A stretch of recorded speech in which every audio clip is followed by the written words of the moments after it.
walking down the street one morning. The sun's out, traffic is moving, people are rushing to work, and suddenly the world changes.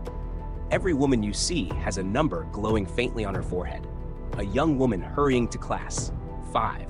A mother pushing a stroller, 11. A woman in a business suit, 27. It doesn't take long before the realization hits. This isn't some prank, not a trick of the light.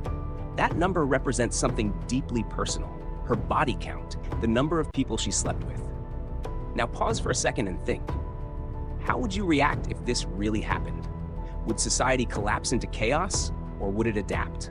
Would dating become brutally honest, or terrifyingly shallow? And most importantly, what would this reveal about our own hidden values, biases, and insecurities? That's exactly what we're diving into today.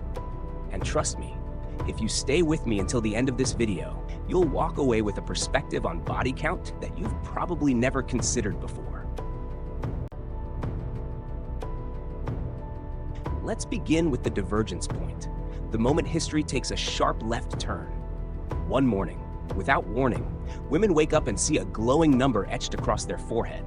Scientists scramble to explain it. Some argue it's a mutation, an unexplained biological phenomenon.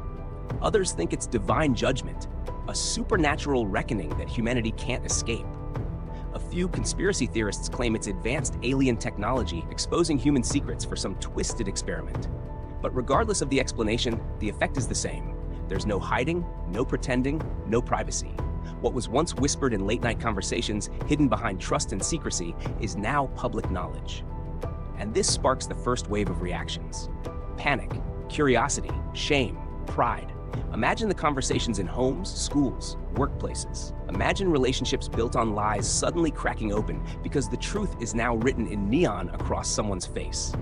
But that's just the first day. The question is, what happens next? The first 24 hours are chaos.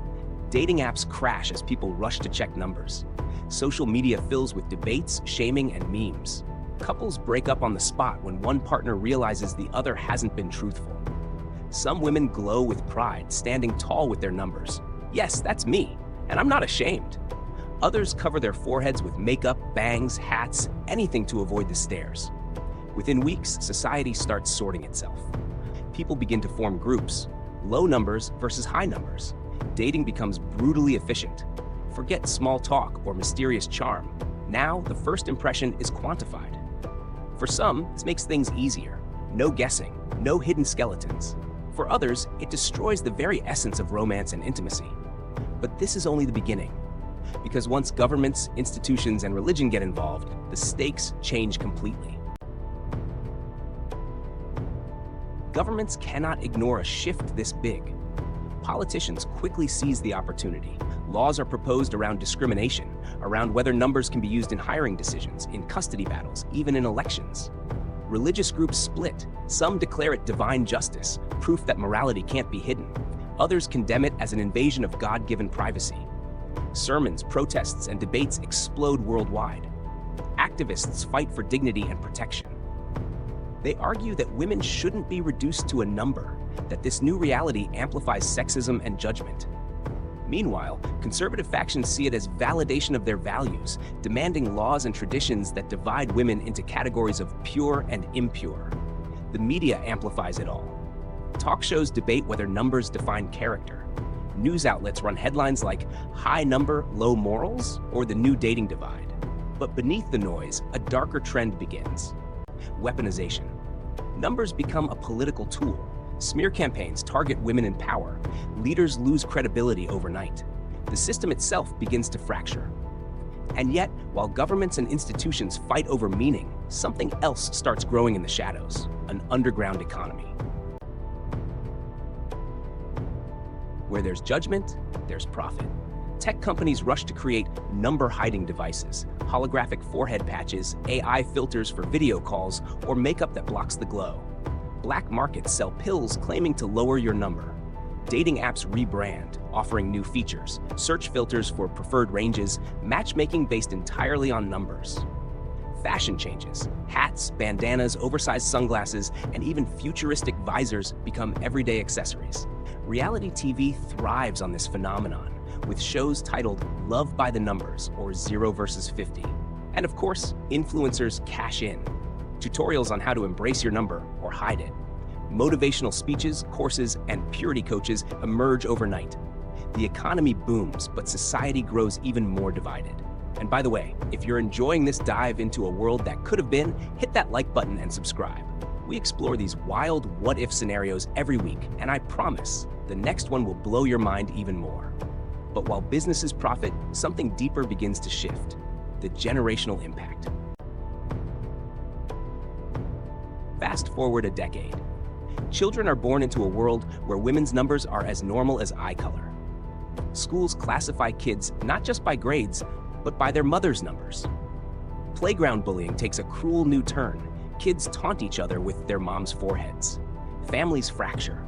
Some parents enforce extreme restrictions on daughters to protect their future numbers. Others rebel, teaching their kids to reject the stigma entirely. Dating for teenagers becomes a minefield. By the time this generation grows up, numbers aren't shocking anymore. They're identity. Entire communities form around shared values. Some proudly wear their low numbers as status symbols. Others build countercultures, celebrating high numbers as freedom. But the question lingers: what does this mean for humanity's future? Generations later, society has completely transformed. Numbers are no longer a shocking revelation. They're part of the social fabric. Marriage, careers, and leadership roles are influenced by them. Cultures diverge. In some nations, women with high numbers are celebrated as liberated and powerful. In others, they're marginalized, stripped of opportunities. The world splits into two ideologies: one that embraces transparency as progress, and one that weaponizes it as control. Wars aren't just fought over land or power, but over values and morality itself. And eventually, humanity finds itself at a crossroads. Did this phenomenon make people more honest, or just more judgmental?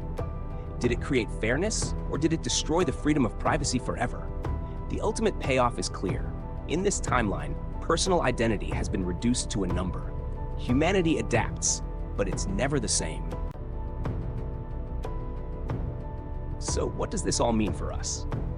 This alternate timeline reveals something uncomfortable about our world today.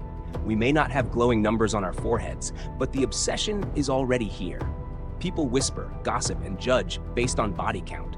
It shapes dating, trust, and social status, sometimes silently, sometimes openly. And maybe that's the real lesson. The question isn't, what if women's body count were displayed on their forehead?